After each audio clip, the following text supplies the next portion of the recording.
राजधानी भोपाल में कांग्रेस के पूर्व मंत्री जीतू पटवारी ने पत्रकारों को संबोधित करते हुए बताया कि कुछ दिन पहले देश के प्रधानमंत्री ने राजस्थान के आदिवासी समूह के सामने आदिवासियों के सम्मान की, आदिवासियों की सुविधाएं देने के, आदिवासियों के संघर्ष की और उनके महापुरुषों का आज़ादी के समय में जो योगदान रहा बातें कहीं। देश के प्रधानमंत्री जी ने मध्य प्रदेश को लेकर मुख्यमंत्री, गृह मंत्री से कहा कि सबसे ज्यादा अपहरण महिलाओं के साथ बलात्कार आप लोग करवाते हो।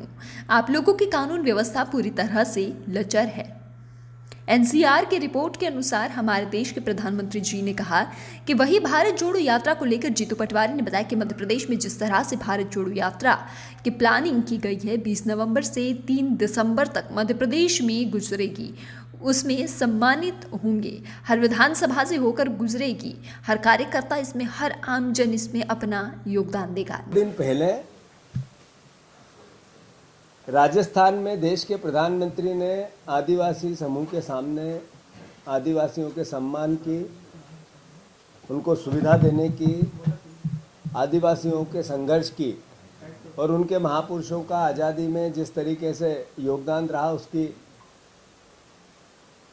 बातें कही और स्तुति की। हमारे मध्य प्रदेश में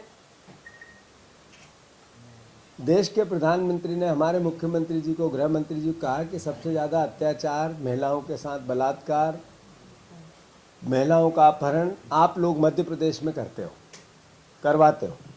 आपकी कानून व्यवस्था एक तरह से लचर है। एनसीआरबी के आंकड़ों के रिकॉर्ड के अनुसार देश के प्रधानमंत्री ने हमारी सरकार को कहा। साथियों, अद्भुत अत्याचार है। दलितों के साथ लगातार अन्याय और अत्याचार की पराकाष्ठा हो, चाहे दमोह की घटना हो, चाहे गुना का रेप कांड हो, चाहे अलग अलग जिलों से जो आती हुई सूचनाएं हैं, वो ये बार बार बताती है कि मध्य प्रदेश की कानून व्यवस्था चरमरा गई है। हमारे गृह मंत्री रोज सुबह उठते हैं, तैयार होते हैं और रोज बयान देते हैं जो रोज ये बताता उनकी अकर्मण्यता उनके बयानों से दिखती हुई है। किसान हमारा भगवान है, हम उसके भक्त हैं, मैं किसान का बेटा हूँ, कृषि कर्मण्य अवार्ड मुझे मिले। किसान का कर्जा खा गए ये लोग, किसानों की लागत 4 गुना कर दी और हद तो तब हुई तब अब लगातार बिजली के बिलों के नाम पर किसानों के साथ यातनाएं हो रही है। यातनाएं, खाद को लेकर दम तोड़ रहे हैं किसान लाइनों में लग लग के। तो मुख्यमंत्री जी, आपने 2020 तक आय दुगनी करने की बात की थी, किसानों की आत्महत्या का ग्राफ दुगना हो गया। आज आप खाद अवेलेबल नहीं करा पा रहे हो हमारे किसान भाइयों को। एक तरह तो आप कहते हो कि खाद की कोई कमी नहीं है। देश के प्रधानमंत्री ने कहा यूरिया कोटिंग खाद हमने किया जब से खाद की किल्लत समाप्त हो गई, यूरिया की किल्लत समाप्त हो गई। और दूसरी तरफ किसान लाइनों में लग लग के अपनी जान दे रहे हैं खाद के लिए, यूरिया के लिए, डीएपी के लिए। मुख्यमंत्री जी, आपने कहा कि जो सोसाइटियों के माध्यम से खाद वितरण होगा उसमें वो किसान जिनका आय व्यय या जिनका व्यवहार है सोसाइटियों से, उन्हीं को खाद मिलेगा, नगद खाद नहीं देंगे। जगह जगह किसान पीड़ित और दुखी हो रहे हैं। जब आप वोट लेते हो तो क्या जिन खातों से व्यवहार होता है उन्हीं के लेते हो? जिन किसानों ने सोसाइटियों में अपने खाते चालू रखवाए, क्या उन्हीं से वोट लेते हो? जब आप वोट सारे किसानों से लेते हो तो यूरिया सबको क्यों नहीं, डीएपी सबको क्यों नहीं, खाद क्यों नहीं, एनपीए क्यों नहीं? ये दोहरा व्यवहार कैसा आपका? बिल्कुल बहुत महत्वपूर्ण बात है।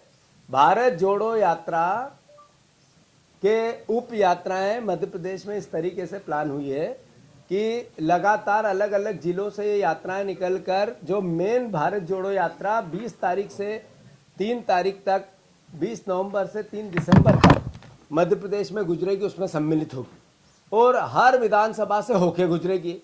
हर कार्यकर्ता, हर आमजन इसमें सकारात्मक रूप से, प्रत्यक्ष या प्रत्यक्ष रूप से अपना योगदान देगा, अपनी सहभागिता देगा।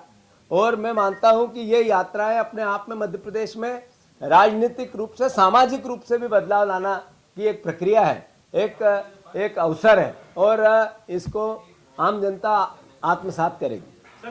तो मध्य प्रदेश में पोस्टर सामग्री बनी नहीं है, जब होगी तो आप लोगों को उसको अवगत कराया जाएगा।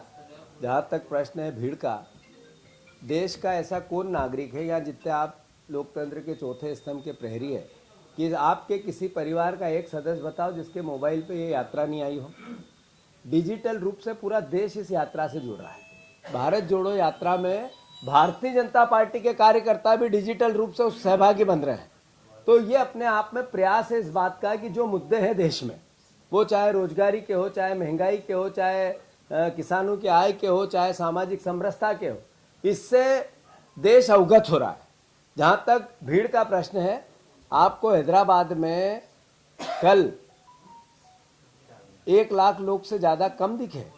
ऐसे कौन सा दिन था जब 50,000 लोग इस यात्रा में सम्मिलित नहीं होते हैं? ऐसा कौन सा दिन है जब 1 लाख लोग किसी भी रूप में प्रत्यक्ष रूप से इस यात्रा से इंटरेक्ट नहीं होते हैं? जब जिस दिन आज हम बात करने से 2 दिन पहले 4 करोड़ लोगों ने डिजिटल पे राहुल जी के भाषण को सुना है, आप चेक कर सकते हो। 4 करोड़ लोग, अगर किसी एक राजनेता, आज तक कोई भी इतना बड़ा मैसेज देश में नहीं हुआ, राजनीतिक रूप से नहीं हुआ, न सत्ता में बैठे हुए देश के नेताओं का हुआ, न विपक्ष में बैठे हुए हुआ। तो ये अपने आप में सार्थकता है कि जो राहुल जी मुद्दे उठा रहे हैं उससे देश की जनता जुड़ती जा रही है।